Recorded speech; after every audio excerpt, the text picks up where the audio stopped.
A true indicator of the strength, health, beauty, and prosperity of any city is active participation of the individuals who live, work, and play there. They are fully invested in the care, strength, and health of their city. Well, this is from the archives, and this is Harriet Madigan addressing Council on May 9th, 2019. 2 years ago, she introduced the idea of volunteers giving their time to pick up other people's garbage. Seemed like an impossible task.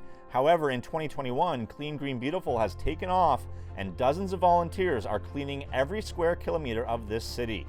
Over the past couple of years, we have heard from Miss Madigan dozens of times here on Cogeco News. So this past weekend, we heard from the horse's mouth, a volunteer who is thriving with the experience of cleaning the city.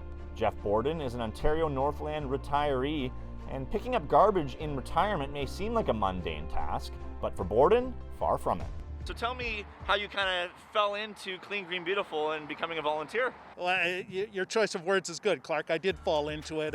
Fall into it through, I guess, how we fall into a lot of things through Facebook and community contacts. And a lot of the credit, of course, goes to the dynamic, incomparable Harriet Madigan. I saw it on Facebook, and like you said, I'm recently retired from the Ontario Northland Railway, and I thought, what a wonderful way to give back to the community, help my community, make it look nicer, and get out and pick up some garbage. So a beautiful Saturday, I found myself out with a stick and a bag picking up garbage, and here we are in 2021 doing the same thing, and it's just an absolute pleasure. And that was, of course, filmed on Trout Lake Road. Following the cleanup at that location, it was down closer to the city core at Front and 3rd, and that's where we found a North Bay City Councillor.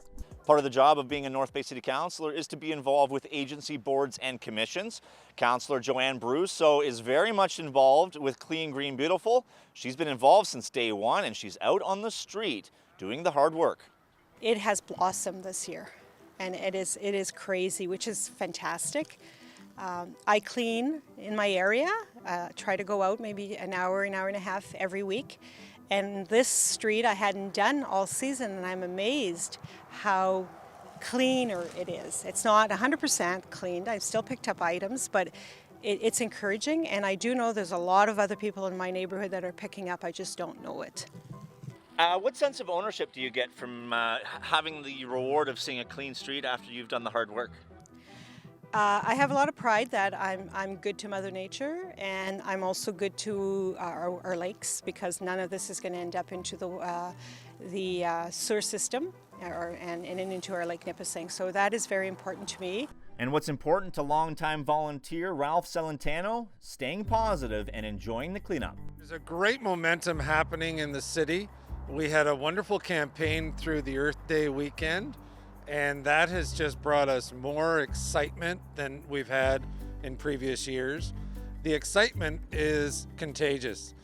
People are interested in engaging and helping out, needing to know where to get garbage bags, and then they want to be a part of something that's a positive change here in our city. I've never seen so many new faces cleaning up. Last year and the year before, you see typical faces, usual volunteers, but now we see people, first-timers, that are really taking to it. And it's wonderful to be a part of that infectious behavior, because we're getting a cleaner city faster. The ownership of so many of the new faces is rewarding, and watching that alone. So those of us who have stuck with it for a few years understand that joy, and it's wonderful to share that happiness with them. And you'll never know what you'll find. Reporting for Cogeco News, I'm Clarke Heipel.